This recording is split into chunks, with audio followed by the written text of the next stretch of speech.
Carolyn Doobie here. What's the play for today? Well, today we're making Christmas ornaments. Now, these Christmas ornaments started out as clear glass balls, and now they have this wonderful translucent red to them thanks to the irresistible texture spray. And inside them, there is a pattern made with a stencil, and in this video, I'm going to share with you exactly how to get that stuff inside the stencil, as well as, well, make the whole thing. So I've grabbed some of these clear glass Christmas ornaments, and I don't want them to be clear. I want some color on them. So I'm going to take some of this irresistible color texture spray, and instead of squirting it out of the nozzle spray thingy like you normally do, I'm actually going to pour it right into this ornament. I'm going to let that become the coloring all around the glass. Now, as I played around with this, I didn't know what exactly I was going to get. Was it going to be opaque? Was it going to be translucent? Was it even going to stick to the side of the bottle, or the glass bottle? Glass, you know what I mean. And so all I'm doing is just swirling it around, making sure that I get some of the color everywhere. I did put a lot of it in here. That way it would be really easy to get it everywhere. And then the excess, I'm just going to pour back in. Now, the longer I stand here and hold it and let gravity pull it down, the more that goes right back into the container.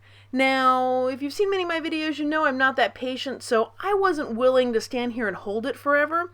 As a matter of fact, like 20 seconds seemed to be forever to me. So what I'm going to do is get most of it out, and then I'm just going to put it back into that cardboard tray that they came in and let gravity pull the rest of it out. I thought there would just be a little bit more that came out of it. Well, you know what? It turns out there was more than just a little bit in there that was still to come out.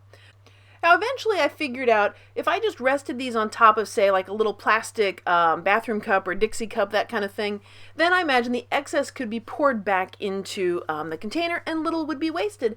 But I will tell you that I didn't think of that until after I was all done with these. So, yeah, oh well, I know for next time.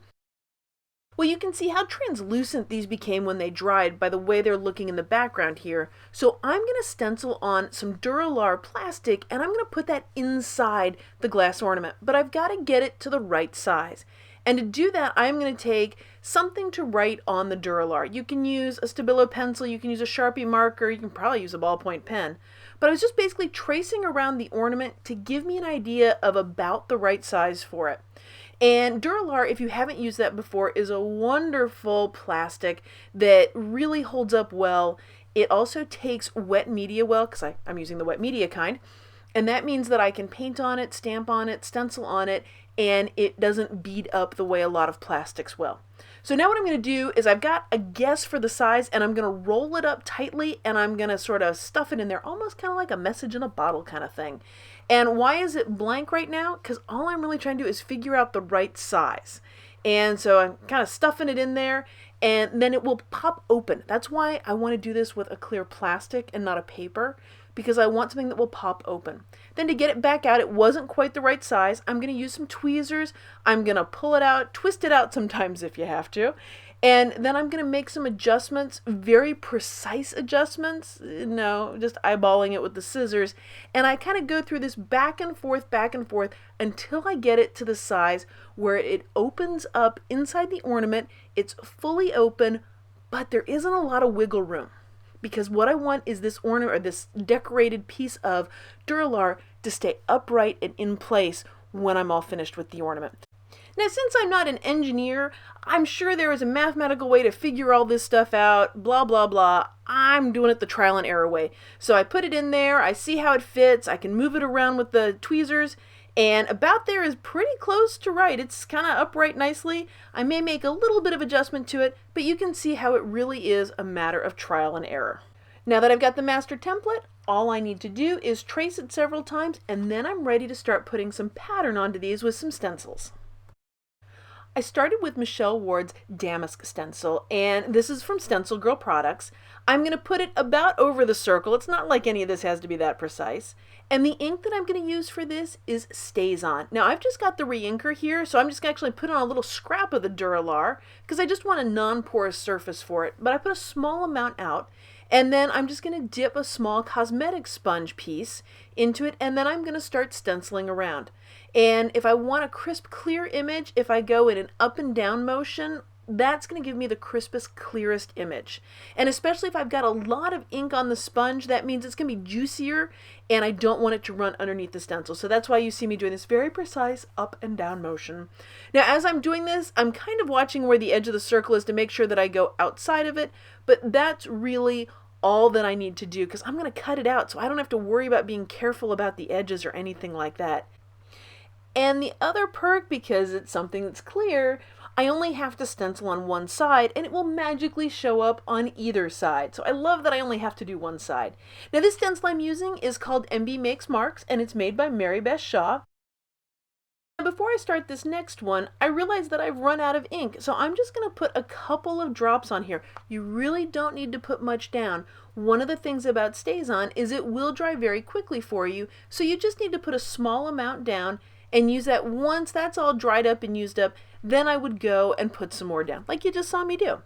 And this stencil I'm using for this one is called Ornamental Compass, and it's by Gwen LaFleur. Now you might be wondering, Caroline, you keep picking all these patterns. What about words?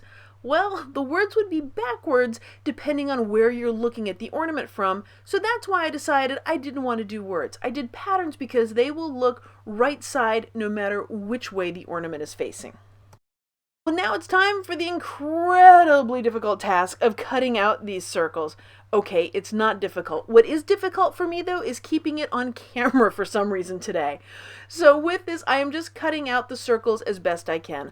I do not hand cut perfectly geometric circles, and thank heavens with this, I really don't have to. It just needs to be mostly round. It needs to fit inside that glass ornament. Nobody's really going to notice the edges. Now, as I'm doing this too, I am trying to cut off the marker or the pencil that I made the circle with because I don't want that edge there. Got time to do the final assembly.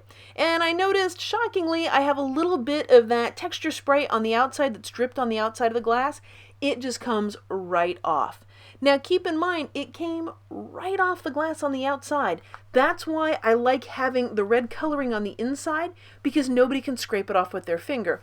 But as I'm putting this plastic in, I do want to try not to touch the sides a whole lot, and I also want to be sure that everything inside it is completely dry. So you may want to give it an extra day just to make sure everything's dry, and then you just pop it in and it opens back up.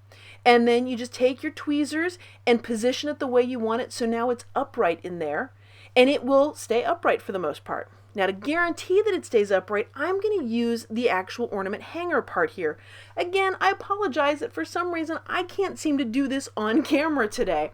And what I'm doing is putting the prongs in.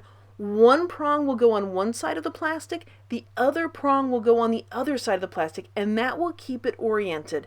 And then I'm just going to slide that top hanger part on, move things around, get a little bit of adjustment, and do you see how that metal covered up sort of the goopiness that I had near the opening of it?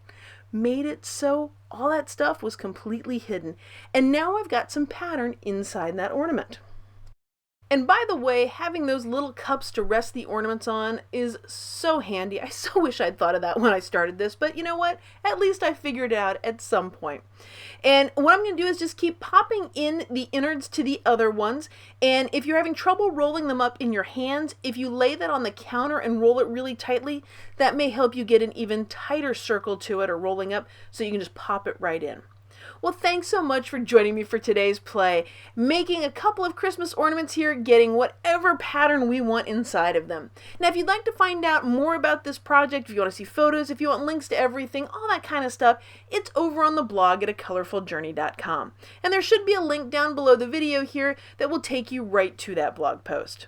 And of course, if you'd like to see more of my videos, hit that subscribe button. That way you'll never miss when I have a new one out. And a thumbs up if you've enjoyed it is greatly appreciated, as well as sharing this video with someone you think would enjoy a little bit of play in their day. Thanks so much for letting me be a part of your colorful journey.